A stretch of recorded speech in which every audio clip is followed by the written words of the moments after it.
In this video, I'm going to solve this question. A repair team is responsible for a stretch of oil pipeline 2 miles long. The distance in miles along this stretch at which any crack can arise is represented by a uniformly distributed random variable with the probability density function, which is this.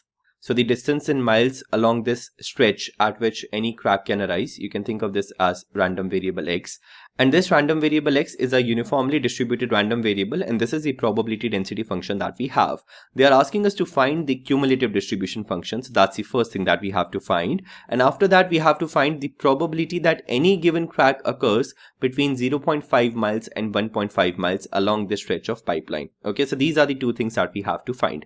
So first of all, let's focus on the cumulative distribution function. So we are already given the probability density function. Okay, this is the probability density function that we have, and now we have to use this probability density function to find the cumulative distribution function.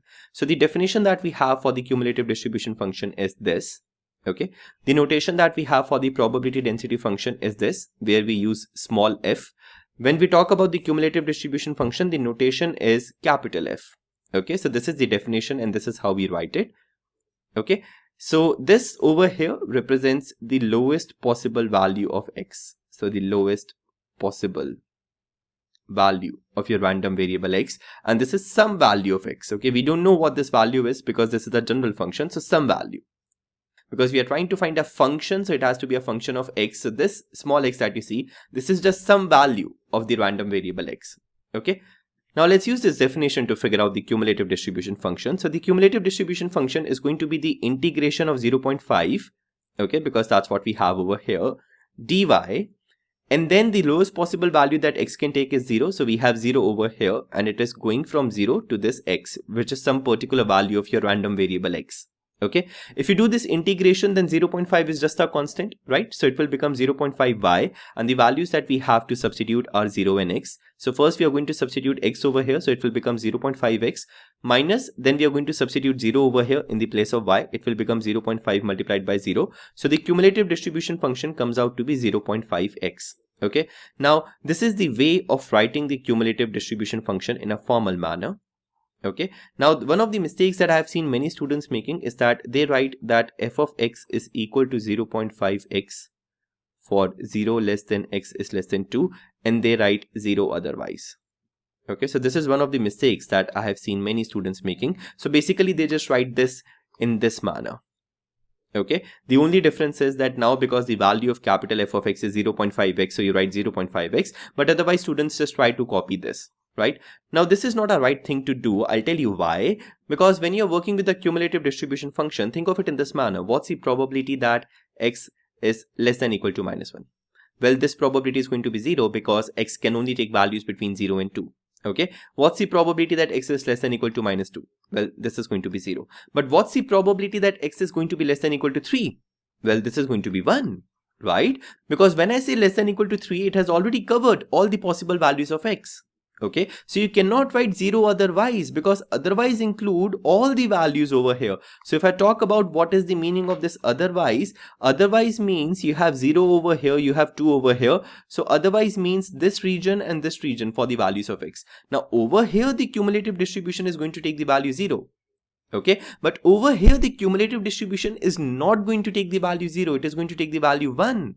Right, just think of this 3. If I write 3 over here, and if I find capital F of 3, which is equal to probability that x is less than or equal to 3, this is not going to be equal to 0. This is going to be equal to 1 because every value that x can take is less than 3. Okay, so the probability that x is going to be less than or equal to 3, this is equal to 1. And that's why be careful with this. When you write the cumulative distribution function, see the way I have written it over here. It is equal to 0.5x for values of x lying between 0 and 2. So that's the same thing which I copied from here, same manner. Then for x less than or equal to 0, it is going to be 0. Because x can never take any value less than 0. And for x greater than or equal to 2, it is going to be 1. Right? So do not write 0 otherwise. This is going to be wrong. It is going to be 1 for values of x greater than or equal to 2. Okay, so this is your cumulative distribution function, and this is how you write it in a formal manner. The next thing that they are asking us in the question is the probability that any given crack occurs between 0.5 miles and 1.5 miles. Now this means that they are asking us this probability that the random variable x lies between 0.5 miles and 1.5 miles. Okay, and in this question, do not even bother about the equal to signs. Okay, I mean, if some of you want to write the equal to sign over here, that's completely fine, because we are working with a continuous random variable over here. The equal to signs have no importance when you work with a continuous random variable. Okay, so don't bother about this. If you want to write an equal to sign, you can. If you don't want to write an equal to sign, even that's okay. But as per the language of the question, I believe that let's just write this. Okay, but the answer won't change even if you write this, right? Because it's a continuous random variable, and I'm repeating it once again. The equal to sign has no importance when you're working with a continuous random variable. Okay, I hope you know this basic concept. So this is what we have to find, right? Now there are two ways of finding this. Right? So one of the ways is that you use the PDF that's already given to you, which is small f of x. The second way is that you use the CDF, because now we know the CDF. Okay, let me show you both the ways. So this is the probability that you have to find. The first way is that you use the PDF. If you use the PDF, you will have to integrate the PDF from 0.5 to 1.5, and the integration will happen for 0.5. Okay, so basically this. So if you take a look at the PDF is fx equal to 0.5 for values of x between 0 and 2 and 0 otherwise, right? This is what the PDF is. And now you have to find the probability that x lies between 0.5 and 1.5. So what is the part of the PDF that's going to be relevant? Well, this part. Okay, because 0.5 to 1.5, this range is over here. Okay, so we have to do the integration from 0.5 to 1.5 f of x dx. Now instead of f of x, I'm going to write 0.5. So it will become 0.5 to 1.5. Instead of fx, write 0.5 dx. Okay, then if you integrate 0.5, you will get 0.5 multiplied by x, right? And after that, you can just put in the values. So that's what I've done over here. 0.5 multiplied by x, you have to put in the values 1.5 and 0.5. So first you put 1.5, then minus 0.5 multiplied by 0.5.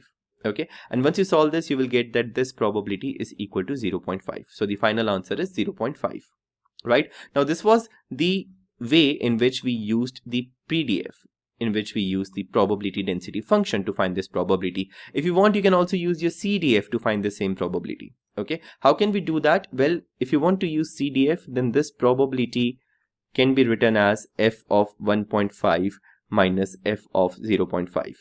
So basically this is equal to the probability that x is less than equal to 1.5 minus the probability that x is less than equal to 0.5. And I'm repeating this thing once again, that this is the continuous random variables. Do not even care about the equal to signs. The equal to signs have no importance in the case of continuous random variables. If you want to write the equal to signs, fine. If you do not want to write the equal to signs, it's again fine. It won't make any difference.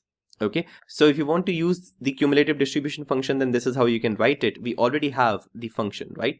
So the value of the function is 0.5x for values of x between 0 and 2. So what is f of 1.5 going to be? Well, f of 1.5 is going to be 0.5 multiplied by 1.5. Okay, so it is 0.5x, so it will become 0.5 multiplied by 1.5. And what is f of 0.5 going to be? F of 0.5 is going to be 0.5 multiplied by 0.5. So basically we have to do this minus this, and that's the same thing that's written over here, this minus this. Okay, so ultimately you'll get the same answer, 0.5. So that's it for this video.